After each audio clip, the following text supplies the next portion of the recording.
Well, howdy doody, everybody. It's a Slam Tilt once again, and this is the return of the Living Dead.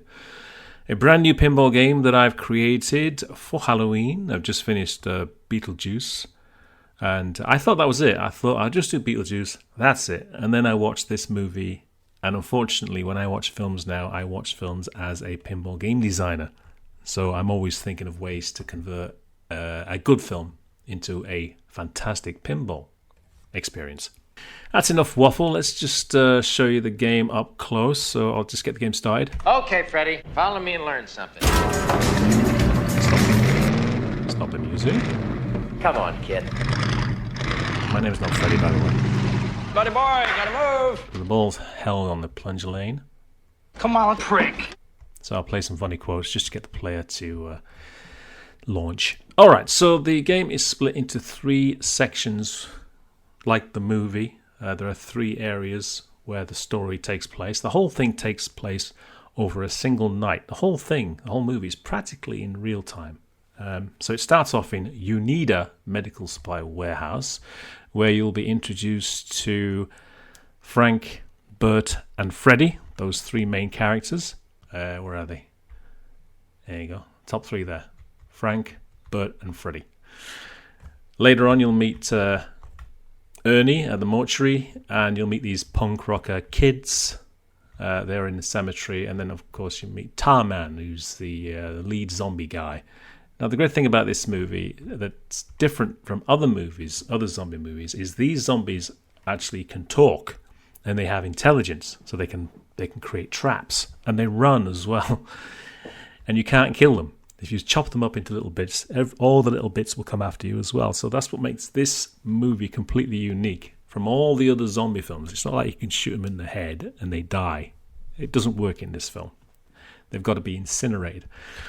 So first of all, this layout is it's a donut table. So I used the Road Girls Revisited as a starting point for this because I thought it was a great layout, a very interesting layout. So I've done a lot of changes to make it unique to this game. So I've added extra things like the barrel there, and I've added this bumper here, and scoops, and a mini playfield. So there's a whole lot more added to this than there was on the original Road Girls Revisited. I've also changed all the geometry to make the game much more fun to shoot. So it is it looks really busy, but there's a lot of interesting places for the ball to go in this game. Very, very, very unique. I haven't seen a playfield like this ever. And what I wanted to do is I wanted to create a unique atmosphere when the ball went up to the upper playfield. So I'll just press this button. So what I wanted to do is when the ball enters the upper playfield, I wanted to create a atmosphere, a completely new atmosphere or a different atmosphere. So the music changes, there's a sound effect, the lights change. So the whole dynamic changes when the ball enters the upper playfield. And then when the ball exits, it changes back again. So it's an instant change. And that's when I use this back wall thing here to play specific atmospheric clips, which at the moment is just a static image of a graveyard. But you'll get the idea of what that's going to do when I've released the final game. And so what we have in the upper playfield is we have the crematorium here, the mortuary and crematorium. And then we have the cemetery. Now the cemetery consists of a single grave target there, which is a scoop, and 2 very fast libs with spinners on them. And on the right side here, we've got the mortuary and the crematorium, which is a 2-story building. So on the lower level, we have the crematorium, which has separate lanes, which all represent the burners. So when all 4 burners are lit, then you can turn on the furnace. As it says there, we burn them good. And on the upper level, we've got the mortuary. Now the mortuary, I'll press another button here. What are you doing there, Ernie? Breaking out the rigor mortis. So on the upper level, the idea there is to break out the rigor mortis by hitting these targets here. Now, this obviously wouldn't be possible in the real world. You couldn't have targets sort of like floating in midair. But you can do whatever the hell you want in Virtual Pinball. But I probably will do something else for those.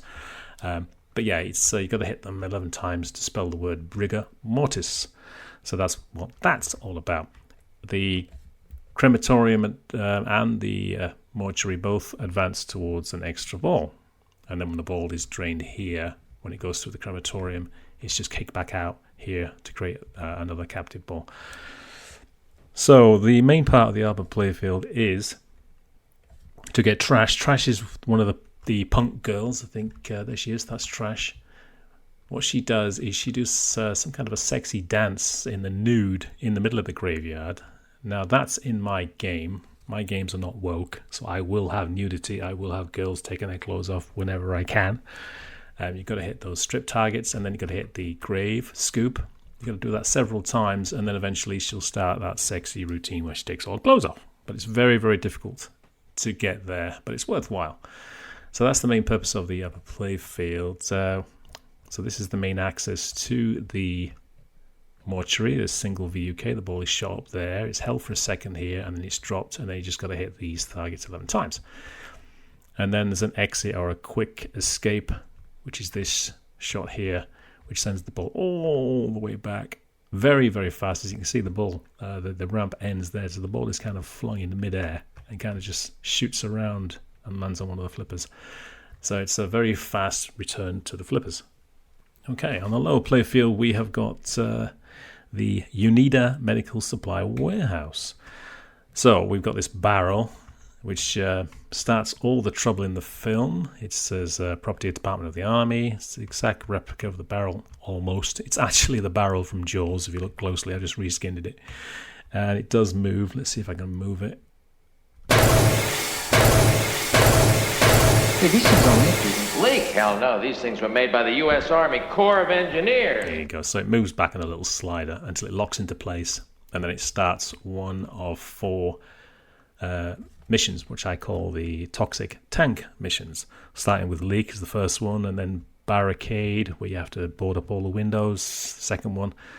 The third one is brains, where you have to kill the zombies, and the fourth one is nuke strike, where the US Army is sending a nuclear missile just to blow the town to hell, which is right at the end of the movie. Spoiler!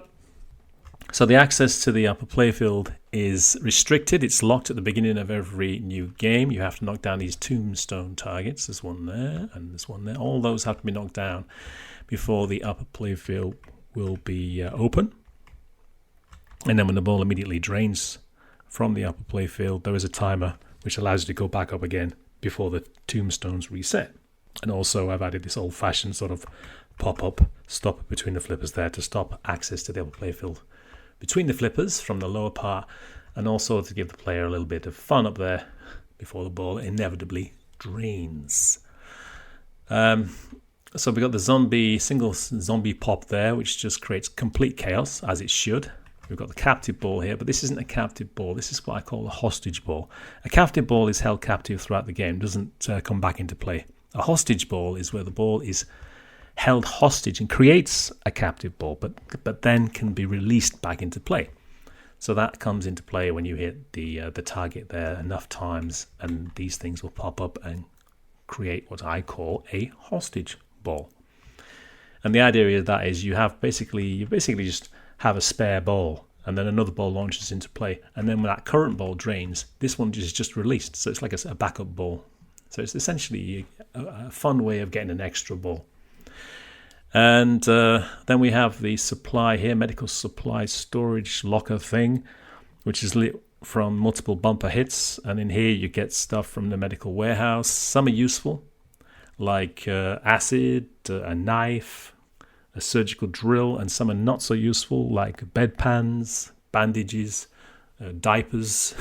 So I put all kinds of silly things in there that you can collect. So the good items give you perks, the bad items just give you points. So that's what that is all about. And I haven't done the artwork yet. The artwork is the last thing that I do along with the movie clips, because I have to make sure the game is complete first, so I know where all the graphics go.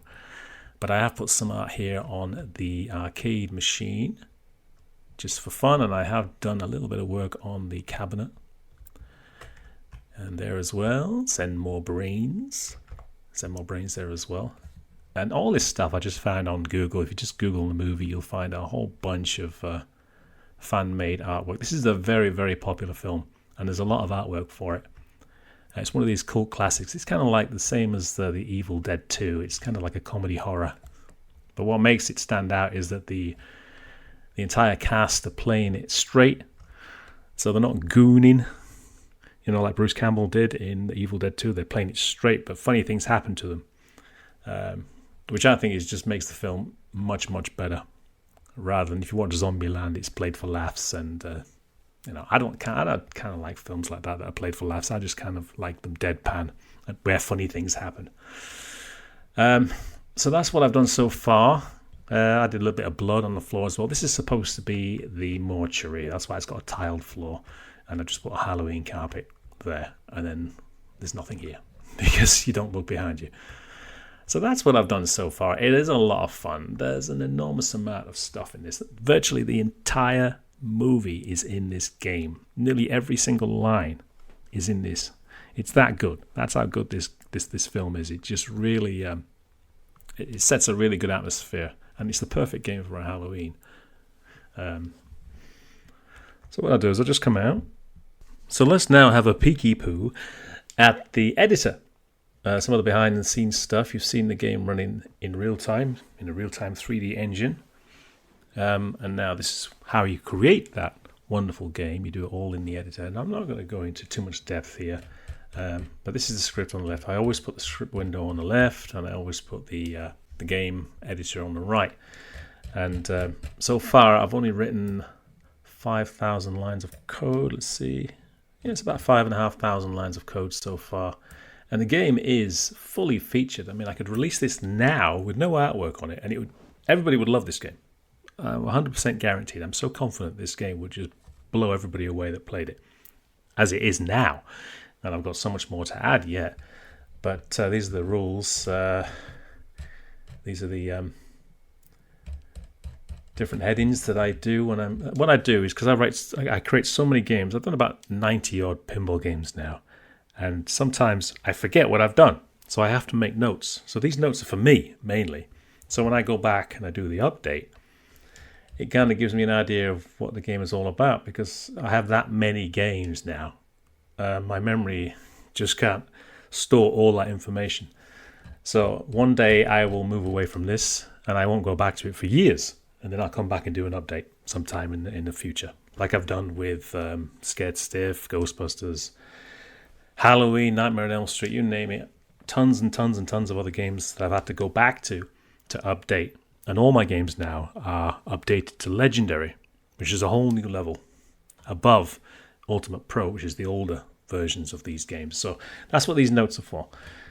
There's about 200 quotes in this game now. I'll just give you an example. Again, like I did with Beetlejuice, I've had to manufacture new quotes because there's certain things that I wanted the characters to say for certain moments in the game, but they didn't say it in the movie, so I had to manufacture them. I don't use AI, I use the original actors. I just splice up their quotes. Let's have a look. I think this is one of them. Hello? Calling the number stenciled on the side of the tank. Stay on the line, you're being transferred. Sergeant Jefferson, 42nd Special Mobile Artillery. Okay, so that's an edited quote. That's not a direct quote from the film. There's a whole bunch of stuff there spliced together because I wanted to create this very exciting final mission where he finally calls the number which is stenciled on the tank to call in help from the US Army. Unfortunately, the US Army have got other ideas, and that is to nuke the entire town to ashes, which is what they do. So that sets up a very exciting final mission where a nuke is launched at the town and basically annihilates everything, but doesn't get rid of the problem. But you'll have to watch the movie to understand that. Other quotes, let's have a look. What else we got? There's tons and tons. Come on, prick. Come on, prick. So that's the character's suicide. He doesn't say that in the film. He doesn't say, come on, prick. Never says that. What he says is, let's get the prick. And then he says, come on, at some other point in the film. So I just took come on and prick, brought them together. So he says, come on, prick, which I thought was a fantastic quote for when you're waiting for the ball to launch into play. So you'll find lots and lots of examples, but you will have no idea that I've manufactured some of these quotes because they sound so natural. And that's what I wanted to do, make sure that they sound as if the character themselves said them. And they have, but they've just spliced different phrases together. So that's the quotes, and then there's a whole bunch of music as well. Variations of the main theme. The main theme was never officially released. But lots of people out there have done their own variations of it. So if you go on YouTube, you'll find all kinds of different variations of the theme. And I've blended two themes together to create a very unique theme for this game. So the one I use in this game is my own creation of two blended together, which you won't find anywhere. And what I do is I do actually use the original theme from the movie in the attract sequence, but the quality is not great, so I save it for the attract sequence. I needed something a bit beefier for the main theme in the pinball game, so that's when I used my own creation. So I call it theme blend. So this is what you hear when the game is playing in the main theme. So that's a real punchy, fantastic piece of music that gets you going. And the retro theme, oh, that's the upper playfield. The original theme is...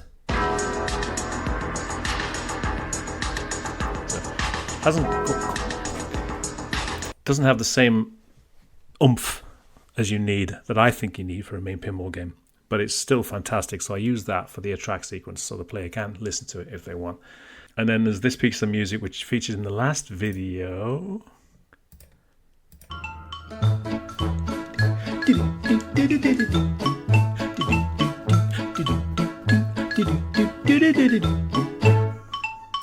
Now, that is from another zombie film. Now, I won't tell you what that is, because if you're as old as I am and you're a big horror film fan, you should know what film that is from. I remember that piece of music from my childhood, because I actually watched that film when I was 10, believe it or not. And that's what stuck out. I remember watching the film when I was 10, and that music stuck out in my head, and stayed in my head until I was an adult. And all the way up only to 2 days ago, I decided to use it in this game.